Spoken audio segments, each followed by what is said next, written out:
Today's scripture reading is Romans 9, verses 17 through 23. Romans 9, verses 17 through 23. For the scripture says to Pharaoh, "For this very purpose I have raised you up, that I might show my power in you, and that my name might be proclaimed in all the earth. So then he has mercy on whomever he wills, and he hardens whoever he wills. You will say to me then, why does he still find fault, for who can resist his wall? But who are you, O man, to answer back to God? Will what is molded say to its molder, why have you made me like this? Has the potter no right over the clay to make out of the same lump one vessel for honorable use and another for dishonorable use? What if God, desiring to show his wrath and to make known his power, has endured with much patience vessels of wrath prepared for destruction, in order to make known the riches of his for vessels of mercy, which he has powered beforehand for glory?" I cannot wait to see the heights to which God takes us in 2025. That's true of our church family, of our households, and of every individual in this place. I have no doubt that God has plans for every one of us.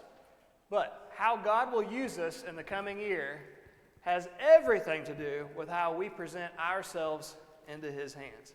I've been excited for this lesson for a few weeks now. I cannot wait to look together at the 9th chapter of Romans, in part because I believe in the Lord's body it gets a little bit overlooked at times. And the reason for that is because there are some challenging concepts that are found within it. So we're going to be looking at the 9th chapter of Romans together. We're never afraid of a challenge, and we're going to take on this challenge head on together. And we'll be looking at this inspired illustration that's used throughout of where you have heaven's master potter, and there's a spinning wheel before him, and there is clay on top. And he's putting his hands on that clay, and he's shaping every vessel exactly the way he wants them. Let's begin in Romans 9 and the 21st verse. You're going to find in here there are a series of questions that are asked. And I really like this because as human beings, we just have to look at these and openly and logically provide the answer to them. And that's going to teach us a great spiritual truth with this example that's used. So the first question is this, Romans 9:21, does not the potter have power over the clay? At this point, I want to just pause, and I want to contemplate, and actually I want to ask you a question also. Please make known if you've ever sat at a spinning potter's wheel and you've put some water on the dirt to make it more moldable, and you've shaped it into something that you want. Raise your hand if you've ever done that on a potter's wheel. Wow! Okay, there are more than what I figured. That's really cool. I don't believe I've ever actually done this, okay? I don't know if this is close enough, but I've had people who have molded clay pots and given them to me as gifts. Does that count? I need to talk more with some of you afterward. See, I don't have this same experience like you do, and this is very common back in this age, but I do have experience with molding clay. Raise your hand if you ever used molding clay in your life. All right, there are a lot more. I figured that would be the case. My mom, she used to buy molding clay at Walmart, and she'd bring it home, and my dad would sit at the kitchen table, and he would mold these trees out of the clay. He'd build those trees on this table. To a lot of you adults, and maybe even kids, that probably sounds silly for an adult to sit at a table and to use molding clay just to fashion trees out of them. My dad was very artistic. I didn't realize how much so until after he passed, but I always knew he had a little bit of artistic gene in him, but he was exquisite at molding these trees. Now, an adult looking at that, or maybe even a younger person, would say, that's silly. Why are you doing that? Why would an adult sit at a table and do that? Well, you might not understand, but it was my dad's clay, and he could do whatever he wanted or didn't want to do with that clay. That's the way it works. Like with clay, if you have it, you're in control of it. You get to choose whatever you do with it. Here's the point in Romans 9. God is the potter, and all the clay belongs to him. You and I are the molded clay vessels, quite literally. That's what we are. God took dirt, He made it moist, and He fashioned our bodies, and He put a living spirit within us that animates us. God has the right, as the potter, to make us into whatever He wants. And truly, He does with us whatever He wants in fashioning us, because He's going to use every one of us in His plan.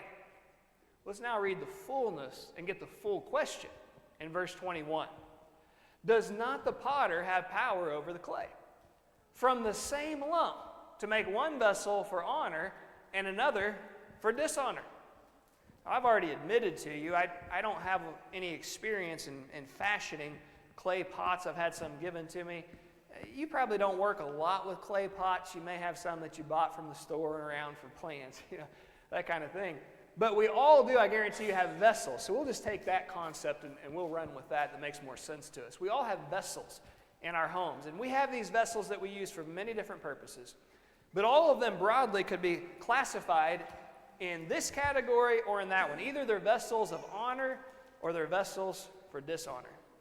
I have one vessel in my garage that I put contents in it, I pressurize it, and then I'm able to spray. And you'll never be able to guess from the name that's on that bottle for what kind of purpose it's used. I use it to kill. I use it to destroy. I use it for dishonorable purposes. And that's okay. That's my right. I bought it. I own it.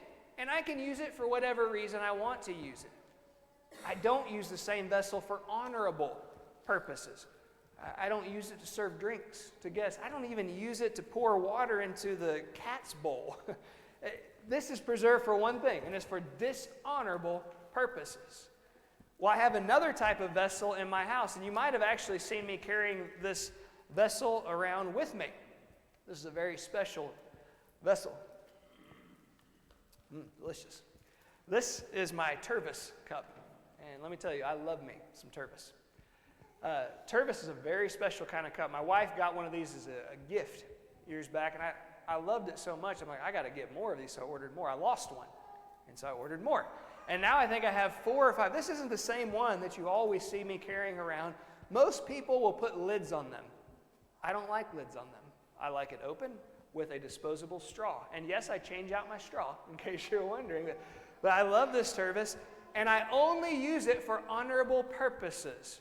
To drink delicious, life-giving water out of. I will never use one of my Tervis cups to mix up Roundup and to pour out, to kill, and to destroy. It's always to help preserve life. You might not like that, but tough sledding. No pun intended. That's what I want to do with my vessels that I own, and I have the right to do that if that's what I want to do because I own them. I have some vessels in my home that I use for dishonorable purposes, some vessels that I use for honorable purposes, and you, I'm sure, are exactly the same.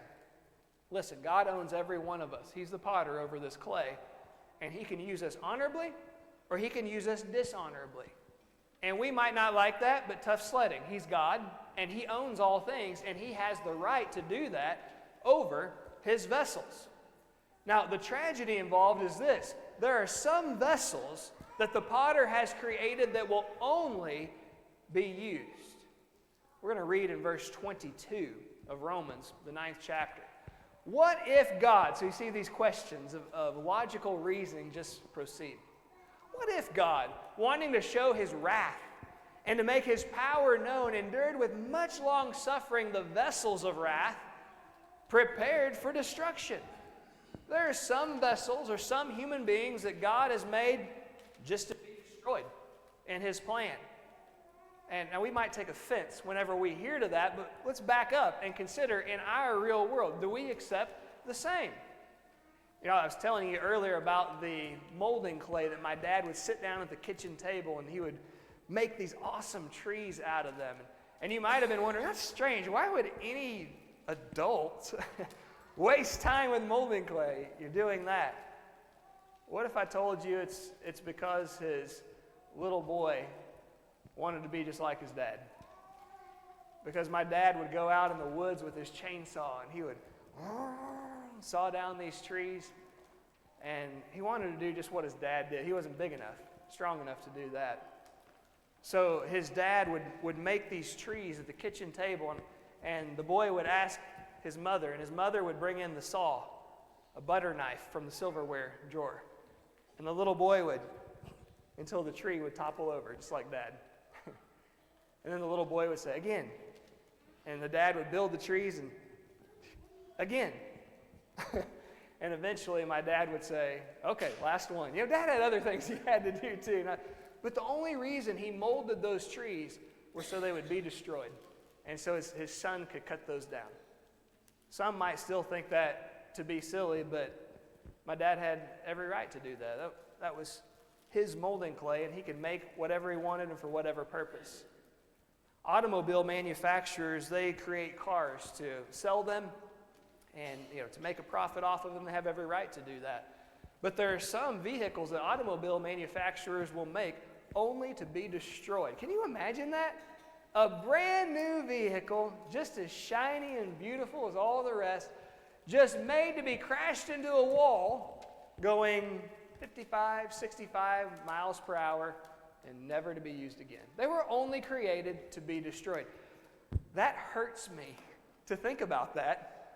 It makes me want to intervene and say, whoa, that could be useful for me. Well, let's not do it with that one. You're going to destroy it anyway. Just give it to me. They just make those, though, to destroy them. They have every right to do that. So what if God, the owner of these clay vessels, decided to create some just so they would be destroyed? Would he be wrong in that? Or would he have the prerogative to do such a thing?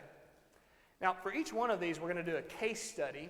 And this one comes right out of Romans, the 9th chapter. Notice in verse 17, for the scripture says, as an example, to Pharaoh, for this very purpose, God speaking, I have raised you up that I may show my power in you, and that my name may be declared in all the earth.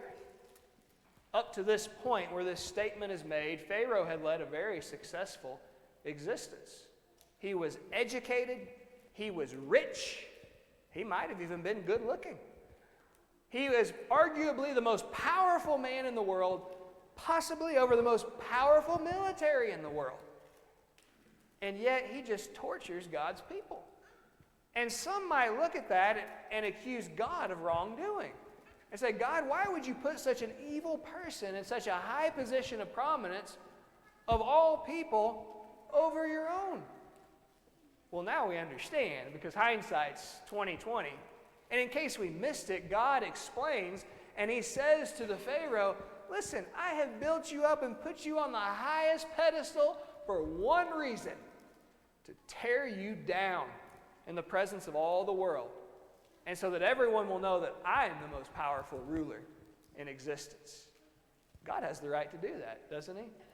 Pharaoh was a clay vessel in his hand, and he could do with him whatever he wanted. Some, just like Pharaoh, are molded into the clay vessels they are only to be used, and by that I mean only to be destroyed. However, there are some vessels that are also made to be useful. Now, let's revisit Romans 9, read verse 22 again, but this time accompany verse 23 with it. What if God, wanting to show his wrath and to make his power known, endured with much long suffering the vessels of wrath merely prepared for destruction, and that he might make known the riches of his glory on the vessels of mercy, which he had prepared beforehand for glory?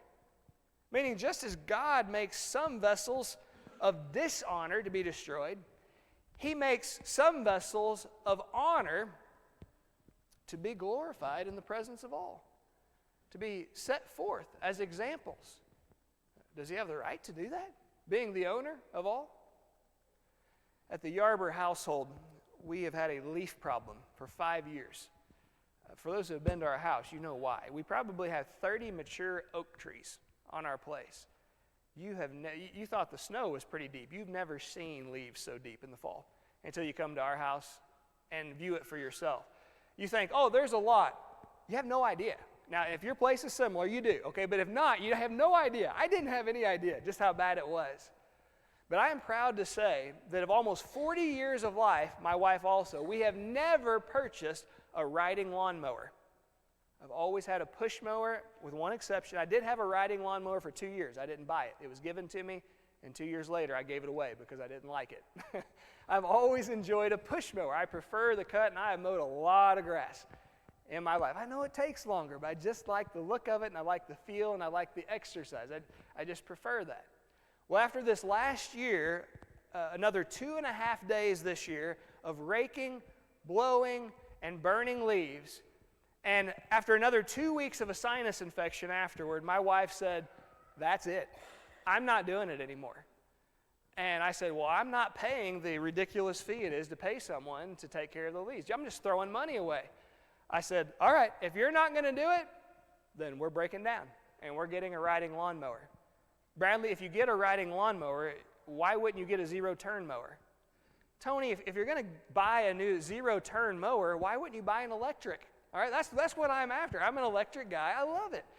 And you can get an equivocal 24-horsepower electric mower. Doesn't stink. Not to change spark plugs or oil. I love it. Now, that's me. You might not. And I started doing my research. You can buy these at Lowe's, on Amazon. You can get these even at Walmart, the kind I want. I've settled on which one. So it was the end of the mowing season. It was like October or maybe November of this last year. And I went to Walmart, and I knew there were 3 mowers that were still sitting there outside. And yeah, I've been there, done that before. I've gotten a new TV for 60% off, talking to them about, hey, it's just a display. And so I go there all excited. Hey, I may be able to get a deal on one of these. And so it took me, I don't know how long, to hunt down someone in lawn and garden to be able to talk to them. And I said, "Hey, I noticed you have these mowers out here left, but there are no prices on them. How much for them?" And the guy said, I don't think they're for sale. But you want to talk to my manager? Yeah, I want to talk to your manager. I don't know how long that took for the manager to come. So finally the manager gets there. "Hey, what do you want for these mowers that are out here?" "Oh, I'm sorry, sir. Those mowers aren't for sale." "What do you mean they're not for sale? It's at a store that sells things like mowers. The purpose they're here is to sell these." He said, "Yeah, and I don't know if it's Walmart or if it's the company that owns them, but there's some of their mowers they will not sell. They're just displays only, and they remain that. And that frustrates me because I have all kinds of dishonorable purposes for which I could use this mower, and they just want it to be this honorable specimen sitting before all, never really serving, in my opinion, a useful purpose. I don't like it. But there's nothing I can do about that. They own it, and they can do whatever they want with it. They can use it for honorable purposes or for dishonorable, and unfortunately for me, they've chosen it only to be used for honorable purposes. Let me give you an example how this works with a person. Now, the writer of Romans, this is his life story right here. And in Acts chapter 9, verses 13 and 14, Ananias answers Jesus when he says, "Hey, there's this guy Saul, and you need to go teach him the gospel." And he answers, "Lord, this probably isn't the best idea. I've heard many things about this man and how much harm he has done to your servants in Jerusalem. And here he has authority from the chief priest to bind all who call on your name. And you want me to go to him? He's just going to hurt me." But the Lord said to him, "Go." Listen to the terminology. "For he is a chosen," or honorable, "vessel of mine, to bear my name before Gentiles, kings, and the children of Israel." Oh, go, because I've picked him, and he is a vessel of honor. He's a vessel of mercy for me. You do understand this is the worst enemy, you might say, that God has ever had. This is a man who has lived as a vessel for dishonor at least for 10 years of his life, if not even more for that. And now Jesus sees him as a vessel of honor? Who are we to argue with him? He is Jesus, after all. But it doesn't make good sense to us, does it? But when we consider our own homes and the things that are found in them, I think it might make a little bit more sense. There are times you'll have something that is honorable that eventually you cross over to use for a dishonorable purpose. Sometimes you'll have things that are dishonorable that you decide to use in an honorable way. And we see no right or wrong with that. That's fine. We have the prerogative to do that. As an example, I put together, I don't know how many kits of entertainment centers and tables and chairs and desks and everything imaginable. I don't build things, so I buy kits and I put them together. Some of them, decent, some of them trash. But I put together a lot of these. I bet you probably have too. Baby cribs, that's another one. That's a lot of fun. Bunk beds, swing sets. Yeah, you get the point. I've done all kinds of this. And when I get done, there's always some pieces of hardware. The manufacturer, if they're good, they'll put a few extra in. If you're a sane person, you throw those away when you're done because they're worthless and they're just going to be in the way. But if you were taught to be very frugal growing up, as I was, you don't throw things like that away. I have all these little compartments, and I've organized a lot of them. And then others that are just miscellaneous bits and ends. I have 3 1-gallon storage bags that I've filled up, and I imagine by next year it'll be 4. And I keep those, and people would look at that and say, that's silly, that's trash. Just what's the purpose? What's its value? Just throw it away. Well, there are 3 times a year that I get to smile really big. And I'll be missing a screw, or I will need a good wall anchor, or a washer just this big with this kind of diameter, and I'll pick up and I'll start looking through on the outside of my bags, and I'll sense maybe, and I'll dump half of a bag out. Bingo! And I don't have to go to the store, and I don't have to waste any money. Now, is it worth it? I don't know. But that's my prerogative. That's what I choose to do with stuff that's essentially trash. And then later on it becomes useful to me. What if you have your favorite shirt and you wear it as often as you can? You don't want to do it every day because that's embarrassing. But you'll wear it multiple times a week, and you do this for 2-3 years, and then it gets to where it's a little bit raggedy. What do you do with that shirt? It's your absolute favorite. Any sane person throws it in the trash. But I wasn't raised that way. My mama raised me as her extremely frugal mother, my grandmother did. Oh no, there's still lots of things you can do with that shirt. You just cut it up and you can have 4 big rags that you can use around the house. You don't use these for the same reasons as the nice washcloths in your home. You use it in the shop, and so by the time it's done, it's full of grease. You use it to clean up the projectiles of the young ones, and then you throw it away. What was once honorable has become appropriate for dishonorable use. We do that in our homes all the time. God does it in His house, in this place, too. He'll have a vessel that is dishonorable, and then He'll say, I'm going to start using you for honorable reasons. Or He'll have one that's honorable, and He'll say, I'm going to start using you for dishonorable purposes. And He's the potter, so He has the right to do that. Well, sometimes we have an issue with this kind of thinking. And the writer anticipates this. Romans 9:19 and 20. You will say to me then, well, why does He still find fault? For who has resisted His will? In other words, how is it fair that anyone could be deemed wrong when God is just forcing this person into this nook, and this person's being forced into this cranny? Then how can anybody be incorrect before the Lord if He's just forcing this to be done? This question then is posed in response. But indeed, oh man, who do you think you are to reply against God? Will the thing formed say to Him who formed it, why have you made me like this? Remember when Job tried that? And a very intelligent, godly guy, and he got put in his place because even he was wrong. God, why did you let all this happen to my life? Why did you ever let me be born? He says, who do you think you are? Question me and my purposes, first of all. And secondly, God shows him in the end just how much care He has for humanity, even when they're going through a very difficult time. Look in verses 14 and 15. What shall we say then in conclusion to this discussion? Is there unrighteousness with God? Is He wrong? Because there are some that He's created only to be destroyed and some He's created only to be saved? Certainly not. For He says to Moses, I will have mercy on whomever I will have mercy, and I will have compassion on whomever I will have compassion. Translation, I'm the eternal judge, you're not, so back off and don't try to tell me what to do. He has the right as the maker to set whatever rules He pleases if people are going to be saved or if they're going to be destroyed. but to return to this bothersome question in our heads, well, how can anyone be declared to be wrong? If God built them just to be vessels of wrath, and God built these just to be vessels of mercy, how does anyone do wrong when they do just what they were built to do, even if it's a wrong thing? That's a good question to ask, isn't it? Well, herein lies the secret. There's this term that we don't like to use, predestination.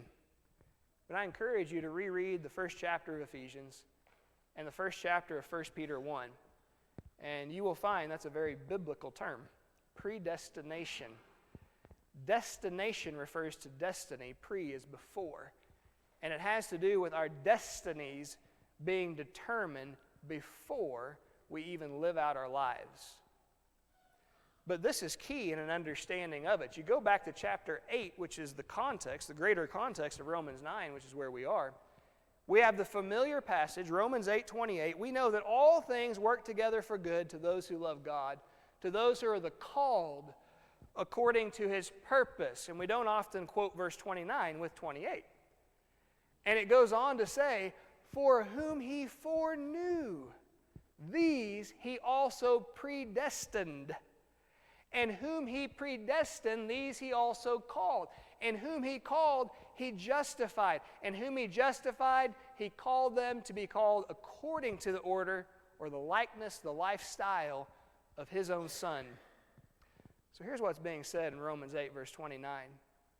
Those who are predestined are those who are foreknown by God. To be foreknown is to be known before, where we live, the things happen. In fact, if you look earlier in Romans, the 9th chapter, it talks about two people, the twins, Jacob and Esau.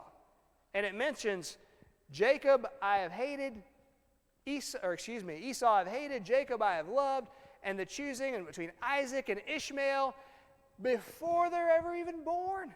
God says it. But it's not willy-nilly based on how God will force them to be.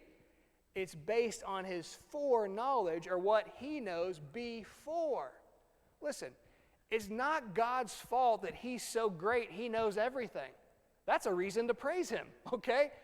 But God knows beforehand whether we will live for him or if we will not. And so he makes plans involving us before we make all the choices that he knows we're going to make. God does not force us to do anything. He just knows everything we do before we choose to do it.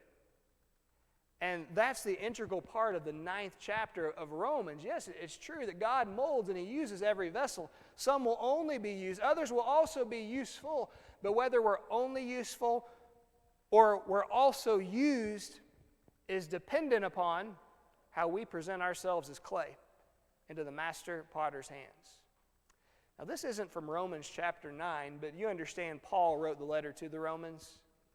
The same guy also wrote the second letter to Timothy. And we're going to read from 2 Timothy chapter 2, verses 20 and 21. And notice the same conversation is in play by the same inspired writer. But in a great house, there are not only vessels of gold and silver, but also of wood and clay. Remember Romans 9, vessels of clay. We're just expanding the conversation here. Vessels of clay, wood, silver, gold. Some for honor, some for dishonor, just like Romans 9. Listen to this in verse 21, though. Same writer. Therefore, if anyone, so who does that exclude? Anyone. Pharaoh, Saul, you, me. If anyone cleanses himself from the latter, that is dishonorable practices, he will be a vessel for honor, sanctified, set apart to shine above the rest, useful for the master, prepared for every good work. Same inspired writer, same subject. And what he says is this. Yes, God makes the decision whether we'll be vessels of honor or vessels for dishonor, but the decision that he makes is based on the choices that we make in our own lives. Now, we've talked about containers, so let's broaden this conversation just a little bit. In our house, we have this porcelain platter. Probably almost all of you have seen it. Vanessa usually puts her chocolate chip cookies on this platter, whether at our house or bringing them here. So she has this platter, we put them on there. We received this porcelain platter from my mother. My mother bought the porcelain platter from the $1 shop when I worked there, and still every item in the store was $1. She got that porcelain platter for, with tax, $1.07. That thing's worthless. And now we've used it all over, and we will continue to use it until it breaks one day. That's been a really good investment that my mom made. For about the first 10 years of our marriage, we had another platter in our home. Some of you probably saw it. It was in a china cabinet for years. It was genuine silver. It was given to us as a wedding gift. And I mean, this is the kind of thing it had, I think, even teacups. Man, the kids would love it if we still had it. We don't. I think we sold it or gave it away. But it was a beautiful piece that you would want to use like for presidents coming into your home, which is probably why we never used it a single time, and that's why we got rid of it. But when we had it, it was just a piece of honor that was set up in our china cabinet, more to look at than to be used. Well, God says all vessels are used by me, but there are some that are very special, and some that are glorified, sanctified, some that are set apart to shine, and I don't want anything to happen to those. I take very special care of those. You and I are the vessels. We're either the one of dishonor or the one of honor. But here's the cool part about it. We get to choose what kind of vessel we are. We can either live as if we're just a cheap porcelain platter, or we can live like the precious metal that God made us to be. It's our decision to make. So as we bring all of this together, we've talked about two case studies. One is Pharaoh and one is Saul, a vessel of dishonor and a vessel for honor, one for destruction and one for mercy. So why did they end up being the way that they were? Why did God treat them the way that he did? Let's look a little closer. For the Pharaoh, Exodus 8, verse 1, the Lord spoke to Moses, I want you to go to Pharaoh and say to him, thus says the Lord, let my people go. Verse 15, but when Pharaoh saw what had happened, he hardened his heart and did not heed them. Verse 32, but Pharaoh hardened his heart at this time also. Neither would he let the people go. Chapter 9, verse 34, and when Pharaoh saw that the rain, the hail, and the thunder had ceased, he sinned yet more, and he hardened his heart, he and his servants. Now it's true there are times you will find, well, the Lord hardened Pharaoh's heart, but there are many times you also find Pharaoh hardened his own heart. And both are true, but not in the same way. God did not reach down from heaven into Pharaoh's chest and grab a hold of his heart and start twisting it. That's not what God did. God gave him the punishment that his sins deserved. And Pharaoh responded to that negatively. Instead of accepting that and saying, you know what, I'm wrong, I shouldn't be treating the people this way, he would double down and treat them even worse. And that was the decision that he made, and therefore he's responsible for directly hardening his own heart.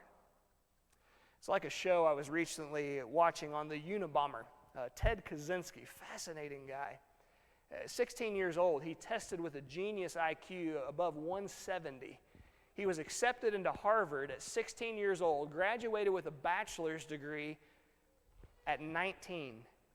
He got his master's degree and his doctorate degree in theoretical math from the University of Michigan at Ann Arbor, and immediately was given a role as an associate professor at the academically prestigious Cal Berkeley. I mean, the sky was a limit as far as what he would achieve in the educational realm. But people were shocked when just after a couple of years, he stepped away from the profession altogether. He bought a little piece of land in the Montana wilderness, put up a shack on it, no running water, no electricity, living off the land, and spent the rest of his life making bombs, sending to people to blow them up. That was his life. Strange character. Very insightful, though, if you listen to his interview with only one reporter that he ever granted. It's fascinating, but this guy, I was listening to the case that was made against him. Some tried to argue he was insane and that he wasn't answerable for his actions, and here's why. Because while he was at Harvard University, there was a psychology professor that put him and some other students of his through this rigorous testing in which they were ridiculed for their ideas and their papers that they had written, regardless of whether they were even good. And it was just all part of a psychological experiment, which no way would be allowed today. And his friends will say from that point on, he was never the same. Now, you asked Ted about it. He passed away a couple of years ago. But when he was alive, you asked Ted about it. He said, oh, no, that's not the reason. He said, I did it because I wanted to do it, and I knew what I was doing. He was not insane. Other psychologists found also. I'm sure it doesn't matter. I have elbows just like everyone else, and here's my elbow. I think that this probably had some contributing effect to what he did, but those professors did not force Ted to have a dark heart. He chose it in his course of action, as Ted admitted himself. The point of which is this: Pharaoh was not given a dark heart by God. He chose a dark heart. And he reacted to correction from the Lord in the improper way, and that's why he ended up being a vessel of wrath. So how about Saul of Tarsus? Why was he chosen to be a vessel of mercy? Acts 22, 14 through 16. Then Ananias, who taught him, said, the God of our father Saul has chosen you, that you should know his will and see the just one and hear the voice of his mouth. For you will be his witness to all men of what you have seen and heard. And now why are you waiting? Arise and be baptized and wash away your sins, calling on the name of the Lord. The short of it is this: Jesus chose Saul of Tarsus even before Saul of Tarsus had chosen him. The reason he did so is because Jesus of Nazareth, our Savior, knows everything. And he knew before the fact, where we live, that Saul of Tarsus would respond positively to his message. And as history always does with God, it bears him to be 100% correct. As soon as he heard that, he got up, he was baptized, and he had his sins washed away. It's true that God knows whether you are a vessel created for destruction or a vessel created to receive his mercy, but he doesn't force you into either corner. It's just that he already knows what you will choose. In fact, it's been said concerning the election that takes place overall for our salvation that there are 3 ballots of significance that are cast and counted in the election for your eternity. The first one's very simple. The vote of God, he votes for you to be saved. All a vote is a preference or a desire. 1 Timothy 2, 3, and 4. God desires all men to be saved and to come to the knowledge of the truth. He votes or desires for everybody to be saved. Second vote's an easy one too. That's the devil's. He wants everybody to be lost. And so he votes for you to be lost. But the third and the final ballot is the deciding one. And that's the ballot that you cast for your own eternity. It depends on how you react to God's calling of you to receive his salvation. Pharaoh didn't act the right way. Saul did. How are you going to act when you hear what he wants to do for you? God has big plans for everyone in this room in 2025. He has molded every one of us the way he wants us. He uses every person in this room and every person in the world to accomplish his will. But whether we will only be used or also become useful is left for us to decide. He already knows what we choose, but he leaves it up to us to make the decision as to how we want to be used. In a great house, there are many vessels, not only of gold and silver, but also of wood and clay, some for honor and some for dishonor. Therefore, if anyone, you included, cleanses himself from the dishonorable things, you will be a vessel for honor, set apart to shine, sanctified, and useful for the master, prepared for every good work. Heaven's election's taking place right now. God votes for you to be saved. Satan votes for you to be lost. But as we stand and sing, what ballot will you cast?